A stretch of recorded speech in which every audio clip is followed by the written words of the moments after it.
some winemakers do not appreciate the fact that I don't care how wonderful your wine is, if you cannot tell a story, if you cannot market it properly, if you cannot sell it, first of all, you're going to go broke. Second of all, nobody's going to know about it. Exactly. Some people don't seem to appreciate that marketing is so important. I talked about this to some winemakers in Armenia on my recent trip. You know, you have a good wine. It's not great yet, but it will get great over time. But you got to be able to tell that story and introduce your wine to people who are willing to pay for it.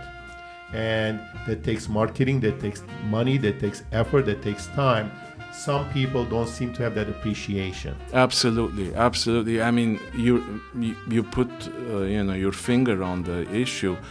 If the consumer is going to pay $20 for an Armenian wine, all you have to do, go to Ralph's and see all the wines at that range, $20. And to compete with that is a strategic challenge, right? And the story, and I say this when people talk to me and during interviews, some brands, non-Armenian brands, try to come up with stories. They take a small kind of a piece of a story and then they build a whole narrative around it. We don't need to do that. The story is there for us. Correct. And not to be able to really amplify that internationally, I think it's a disservice not only to your wine, but to Armenia.